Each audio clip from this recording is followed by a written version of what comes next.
Hello दोस्तों, मेरे YouTube channel पर आपका स्वागत है। तो चलिए कहानी शुरू करते हैं। कहानी अच्छी लगी तो प्लीज़ चैनल को लाइक शेयर जरूर।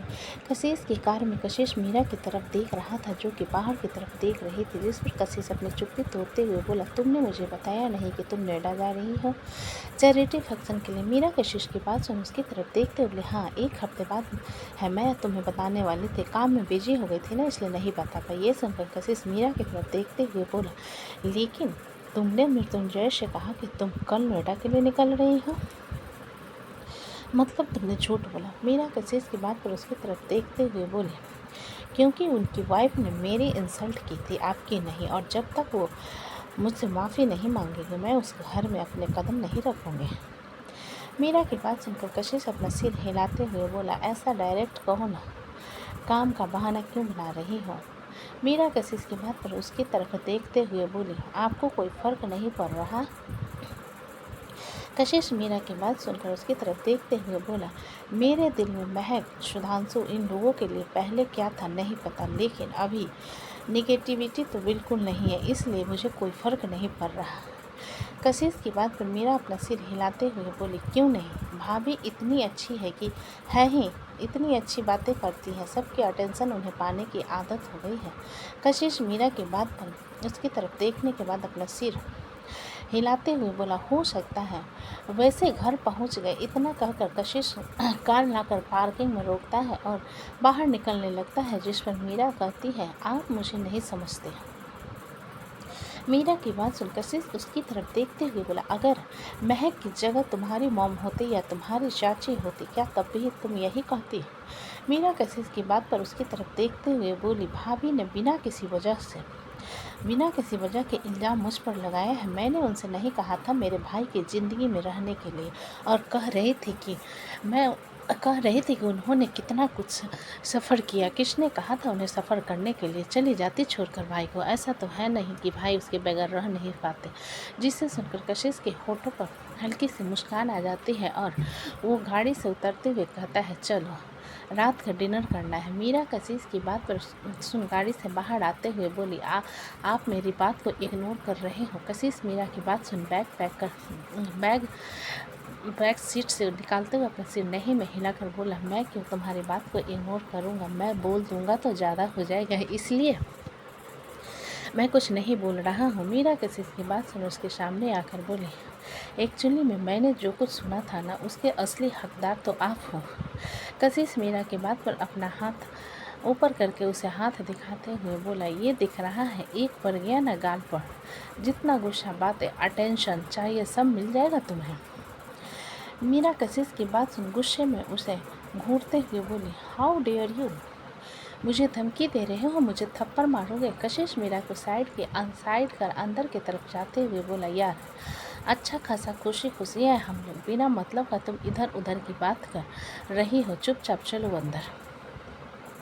इतना कहकर कशिश अंदर की तरफ चला जाता है। मीरा बड़ी डिसअपॉइंटेड भरी नज़रों से जाते हुए कशिश को देखने के बाद अंदर आती है तो नित्या रेडी होकर उन लोगों की ही चैट कर रही थी। नित्या उन लोगों को आया हुआ देख कर मीरा से बोली, भाभी मैं करण के साथ डेट पर जा रही हूँ, मैंने राशि को दूध पिलाकर सुला दिया है। मीरा नित्या की बात सुन अपना सिर हिलाते हुए बोली, आराम से जाना और जल्दी आ जाना। नित्या मीरा की बात सुनकर अपना सिर हिला देती है और तभी बाहर गाड़ी रुकने की आवाज़ सुनाई देती है, जिसमें से करण बाहर निकलता है। करण अंदर आकर कशिश और मीरा की तरफ देखते हुए बोला, मैं नित्या को कल सुबह घर पहुंचा दूंगा। जिसे सुनकर मीरा करण की तरफ देखते हुए बोली, कल सुबह क्यों भाई। करण मीरा की बात पर टाइम की तरफ इशारा करते हुए बोला, ऑलरेडी रात हो चुकी है, इसलिए कल सुबह छोड़ूंगा, आधी बीवी है मेरी। मीरा करण की बात पर उसकी तरफ देखते हुए बोली, पूरी बीवी क्यों नहीं बना लेते। करण मीरा की बात सुन अपना सिर हिलाते हुए बोला, क्यों नहीं कि, लेकिन मैं कल रूस के लिए निकल रहा हूँ, कुछ दिन बाद वापस आऊँगा, फिर शादी की तैयारी शुरू करेंगे। कशिश मीरा के उखरे हुए मूड को देखते हुए नित्या से बोला, अच्छे से रहना, कोई भी दिक्कत हो तो मुझे कॉल करना। नित्या कशिश की बात पर अपना सिर हिला देती है तो करण नित्या के हाथ को पकड़ लेता है और दोनों कशिश और मीरा को बाय कहते हुए वहाँ से निकल जाते हैं। उन दोनों के जाने के बाद कशिश मीरा की तरफ देखते हुए बोला, जाकर फ्रेश हो जाओ, मैं सर्वेंट से कहकर खाना लगवाता हूँ। मीरा कशिश की बात पर अपने कमरे की तरफ जाते हुए बोली, मुझे भूख नहीं है, मैं खाना नहीं खाऊंगी, आप खा लो। ये कहते हुए मीरा ऊपर की तरफ चली जाती है। कशिश जाते हुए मीरा को देख अपना फ़ोन निकाल महक को कॉल करता है। दूसरी तरफ से महक कुछ देर बाद कॉल अटेंड करते हुए बोले, हेलो भैया। महक की आवाज़ पर कशिश बोला, क्या कर रही हो महक? महक अपनी गोद में लगातार उसे ही देखे जा रहा है लिटिल बेबी की तरफ देखने के बाद कशिश से बोली, कुछ नहीं, बस बैठी हुई थी। आप आ गए काम से? कशिश महक की बात सुनकर बोला, हाँ मैं आ गया, मुझे तुमसे एक फेवर चाहिए था। जिसे सुनकर महक कशिश की बात को बीच में काट कर बोली, मुझे भी आपसे कुछ पूछना था। मैंने उनसे कहा तो वो गुस्सा कर रहे थे। क्या आप मेरे कारण नहीं आना चाहती फंक्शन में? महक की बात पर कशिश कुछ पल चुप रहकर बोला, हाँ वो नहीं आना चाहती इसलिए। महक कशिश की बात पर बोली, ठीक है, आप परेशान मत होइए, मैं उन्हें कॉल कर लेती हूँ, कॉल करके माफ़ी मांग लेती हूँ। कशिश महक की बात सुनकर बोला, थैंक यू। महक कशिश की बात पर महक ओके कहकर कॉल कट कर देती है। कशिश गहरी सांस भरते हुए कमरे की तरफ आता है तो देखता है मीरा का फ़ोन बज रहा था। जिसे देख कशिश मीरा से बोला, मीरा तुम्हारा फ़ोन बज रहा है। मीरा जो कि वॉशरूम से बाहर आई थी, कशिश की बात पर जाकर फ़ोन की तरफ देखती है जिसमें महक का नंबर शो हो रहा था। जिसे देखते हुए मीरा इग्नोर कर देती है। कशिश मीरा के बर्ताव को देखते हुए बोला, कॉल कर रही है, अटेंड क्यों नहीं कर रही हो? मीरा कशिश की बात पर अपना सिर नहीं में हिलाते हुए बोली, मैं उनकी बकवास नहीं सुनना चाहती। कशिश मीरा की बात सुनकर बोला, बात कर लो। मीरा कशिश की बात को इग्नोर कर देती है जब उसका फ़ोन फिर बजने लगता है। जिसे देखते हुए मीरा गहरी सांस भरकर कॉल अटेंड करते हुए बोली, हेलो। दूसरी तरफ से महक मीरा से बोली, मीरा 2 दिन बाद आपके भतीजे का नामकरण है जो आपके ही करना है, इसलिए आ जाना। महक की बात सुनकर मीरा बोली, मैंने भाई से कह दिया है कि मैं बिजी हूँ, इसलिए मैं नहीं आ पाऊँगी। महक मीरा की बात पर कुछ पल चुप रहकर बोली, उस टाइम पर जो कुछ भी मैंने आपको कहा उसके लिए I am sorry Meera, please function में आ जाइए। मीरा महक की बात सुनकर तुरंत बोली, 4 लोगों के सामने आपने मेरी इंसल्ट की थी भाभी, तो फ़ोन कॉल में सॉरी क्यों कह रही है? उनके सामने ही माफ़ी मांगिएगा तो शायद मेरी खोई हुई इज्जत वापस आ जाए। महक मीरा के बात पर बोली, ठीक है, मैं माफ़ी मांग लूँगी। अपने ही घर के मेंबर से माफ़ी मांगने से इज्जत कम नहीं हो जाती।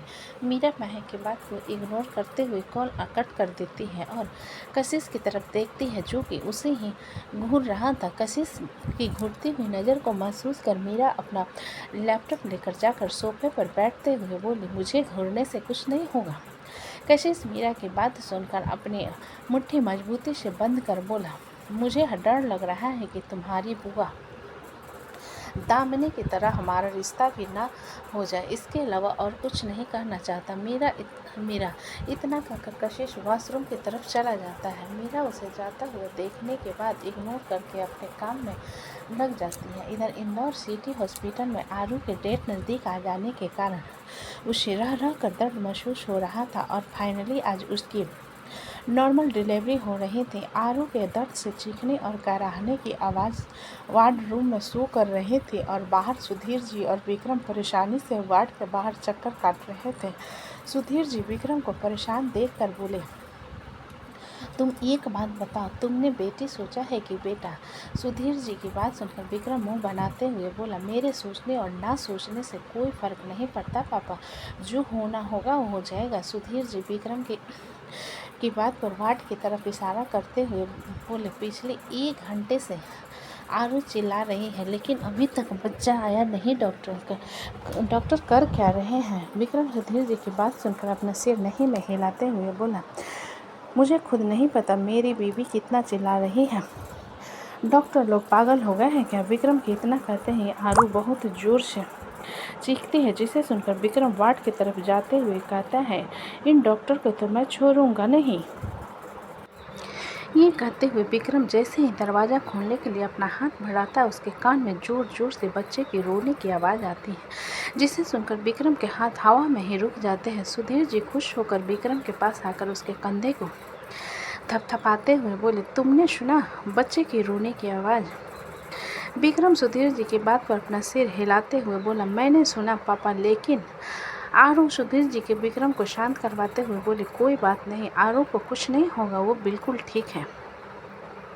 विक्रम सुधीर जी की बात पर अपना सिर हिला देता है जब कुछ देर बाद एक सफ़ेद टॉवल से लिपटे एक बच्चे को अपनी गोद में लेकर बाहर आती है। उस बच्चे को देखकर सुधीर जी नर्स के पास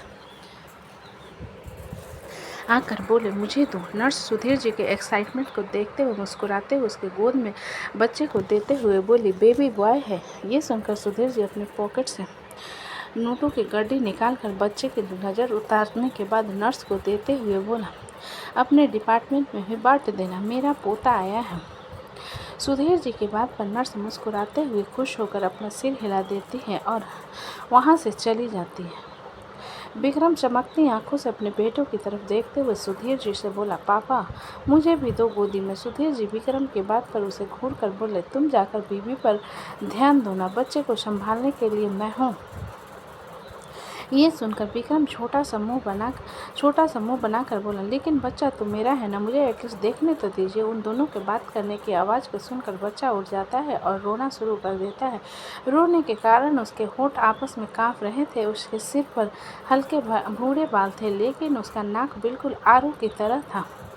विक्रम बच्चे के रोने पर सुधीर जी के गोद से लेते हुए उसके होठों पर हल्का सा चूम कर बोला, मेरा प्यारा बेटा। सुधीर जी की आंखों के कोने से आंसू की एक लकीर बह जाती है, लेकिन उनकी खुशी उनके चेहरे पर दिख रही थी। जब डॉक्टर वार्ड से बाहर आती है, जिसे देखकर विक्रम कहता है, मेरी वाइफ। डॉक्टर विक्रम की बात पर उसे हाथ दिखाते हुए बोली, वो बेहोश है, हमें उसके कुछ टेस्ट करने हैं, उसके बाद आप उनसे मिल सकते हैं। जिसे सुनकर विक्रम थोड़ा परेशान होकर बोला, वो तो ठीक है ना डॉक्टर, प्रेगनेंसी के टाइम पर कोई भी कॉम्प्लिकेशंस नहीं थे। डॉक्टर विक्रम को परेशान देकर बोले, डोंट वरी, वो ठीक है, हमें बस उनके कुछ चेकअप करनी है। विक्रम डॉक्टर के पास सुनकर अपना सिर हिला देता है तो डॉक्टर वहाँ से चली जाती है। विक्रम और सुधीर जी बच्चों के देखने लगते हैं। ऋतिक अपने फार्म हाउस के गार्डन में बने हेलीपैड के पास खड़ा हुआ था जब एक जेट आकर वहाँ लैंड करती है, जिसमें से सेल्वन और प्रकृति बाहर आते हैं। प्रकृति पहले से मोटी हो गई थी और उसका फेस काफ़ी ग्लो कर रहा था। ऋतिक अपना एक कदम प्रकृति की तरफ बढ़ाता है। उससे पहले ही तूफान की तरह आलिया दौड़ते हुए जाकर प्रकृति के गले लगाकर कहती है, तू आ गई। ये देखकर ऋतिक के दांत आपस में कस जाते हैं और प्रकृति आलिया को खुद से दूर करते हुए कहती है, इतनी जोर से गले क्यों लग रही हो यार, मेरे पेट में बच्चा है, उसे भी धक्का लगेगा। प्रकृति की बात सुन आलिया एक नज़र ऋतिक को देखने के बाद प्रकृति से बोली, तेरा पति कितना बड़ा कसाई है, तुझे ट्रेनिंग में के टाइम पर भी नहीं छोड़ा उसने। सेल्वन आलिया की बकबक को सुनते हुए प्रकृति से बोला, मैडम आप अंदर चलिए, यहाँ पर लोग बकवास करने के लिए बहुत है। सेल्वन के मुंह से खुद को बकवास सुनकर आलिया उसे घूरते हुए बोली, तुम बकवास, तुम्हारा पूरा खानदान बकवास, तुमने मुझे बकवास तो कैसे कहा। सेल्वन आलिया के बात से उसे इग्नोर करते हुए बोला, मुंह से कहा, मैं बहुत सी लैंग्वेज कह सकता हूँ जो तुम्हारे व्यवहार और तुम्हें सूट करता है, इसलिए तुम ज़रा चुप रहा करो। आलिया घूर कर सेल्वन की तरफ देखती है, फिर उसे इग्नोर कर देती है। ऋतिक एक नज़र आलिया को देखने के बाद प्रकृति के पास आकर बोला, तुम्हें कोई दिक्कत तो नहीं हुई ना। आलिया ऋतिक की बात पर प्रकृति से बोली, तेरा पहला सोनोग्राफी कैसा था, फ़ोटो लेकर आई है क्या, मुझे देखना है। प्रकृति आलिया के बात पर अपना सिर नहीं में हिलाकर बोली, मैं अभी तक एक बार भी सोनोग्राफी नहीं करवाई हूँ। जिसे सुनकर आलिया हैरान होते हुए बोली, तेरा दिमाग खराब है, प्रेगनेंसी के कुछ महीने बाद ही सोनोग्राफी करवाया जाता है। ऋतिक आलिया की बात सुनकर बोला, कोई बात नहीं, हम कल चले जाएंगे, तुम बकवास करना बंद करो और जाओ यहाँ से। आलिया ऋतिक के बात पर घूर कर उसकी तरफ देखती है और प्रकृति के हाथ को पकड़ कर कहती है, चल, मैंने तेरे लिए आलू भुजी बनाई है। इतना कहकर आलिया ऋतिक को इग्नोर करके प्रकृति को खींचते हुए अंदर की तरफ ले जाती है। ऋतिक जाती हुई आलिया को देखकर सेल्वन से बोला, तुम कुछ समय के लिए इसे किसी भी चीज़ में उलझा कर रखो। I fucking don't care, but ये मेरी बीवी के आसपास नहीं आनी चाहिए, खासकर तब जब मैं उसके साथ रहे। शेल्वन ऋतिक की बात कर अपना सिर हिला देता है और ऋतिक अंदर की तरफ चला जाता है। आलिया प्रकृति के साथ बैठे गप्पे लड़ा रही थी और उसे ड्राई फ्रूट खिला रही थी। जब ऋतिक बैठा उन दोनों की बातों को सुनते हुए पक गया तो प्रकृति के हाथ को पकड़ उसे उठाते हुए बोला, मुझे तुमसे कुछ बात करनी है। ये देखकर आलिया उठकर खड़ी हो ऋतिक से प्रकृति के हाथ को छुड़ाते हुए बोली, मैं बात कर रही हूँ ना मेरी बहन से। जिसे सुनकर ऋतिक आलिया को घूरते हुए बोला, मुझे ये बार बार की इंटरफेरेंस बिल्कुल नहीं पसंद, इसलिए बेहतर होगा कि मेरी वाइफ और मुझे अकेला छोड़ दो। ऋतिक की गुस्से भरी आवाज़ को सुनकर आलिया प्रकृति की तरफ देखते हुए बोली, तू देख रही है तेरा पति मुझसे कैसे बात कर रहा है। तू यहाँ पर है तो सोच, मुझसे इस तरीके से बात कर रहा है और तू नहीं थी तो कैसे बात करता रहा होगा। शेल्वन आलिया की बात पर आगे आकर प्रकृति से बोला, मैडम सर आपकी बहन से बात भी नहीं करते थे, वो बिना मतलब का तमाशा लगा रही है। आलिया घूरकर शेल्वन की तरफ देखती है तो शेल्वन आलिया के हाथ को पकड़ कर कहता है, चलो मुझे तुमसे बात करनी है। इतना कहकर शेल्वन आलिया को खींचते हुए अपने साथ गार्डन की तरफ ले जाता है। प्रकृति हैरान और कन्फ्यूजन भरी नज़रों से उन दोनों को जाता हुआ देखने लग जाओ। जब उसकी नज़र ऋतिक पर गई जो कि उसे ही देख रहा था, ऋतिक की नज़र को खुद पर महसूस कर प्रकृति आंखें चढ़ाते हुए बोली, क्या हुआ, तुम मुझे इस तरीके से क्यों देख रहे हो और रोनी रानी कहाँ हैं। ये कहते हुए प्रकृति इधर उधर देखने लगी, जिस पर ऋतिक उसके चेहरे को पकड़कर अपनी तरफ करते हुए बोला, stop looking around, look at me. Hrithik की बात पर प्रकृति उसकी तरफ देखने लगी, जिस पर ऋतिक सिर झुकाकर सीधा प्रकृति के नर्म होठों को अपने होठों में कैद कर लेता है और उसे डीप किस करने लगता है। प्रकृति ऋतिक के अचानक किस से थोड़ी हैरान होने के बाद उसका साथ देने लगे और उससे गले में अपनी बाहें डालते हुए बोली, इतनी बेचैनी। प्रकृति के सवाल पर ऋतिक बेचैन नज़रों से उसे देखते हुए बोला, कब से मुझे इग्नोर कर रही थी तुम। प्रकृति ऋतिक की बात पर एक हाथ से उसके सीने पर हल्का सा मारते हुए बोली, इतनी कमज़ोरी मत बनाओ मुझे। तुमसे किसने कहा कि तुम मेरी कमज़ोरी हो। यू आर माई स्ट्रेंथ, तो कभी भी मत सोचना कि तुम मेरी कमज़ोरी हो।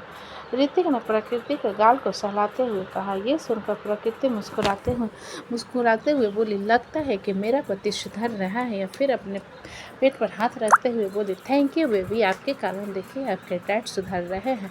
ऋतिक प्रकृति के बात पर अपना सिर नहीं में हिलाते हुए बोला, बिल्कुल नहीं, मैं किसी के लिए क्यों सुधरने लगा। वो तो तुम्हारे कारण मुझे अपना एटीट्यूड बेचना पड़ रहा है, बाकी लोगों के सामने मैं वैसा ही हूँ, गुंडा। तो दोस्तों कहानी कैसी लगी मुझे कमेंट में लिखिए। अच्छी लगी हो तो प्लीज़ चैनल को लाइक करें, सब्सक्राइब करें और ज़्यादा से ज़्यादा शेयर करें। कहानी को पूरा सुनने के लिए धन्यवाद।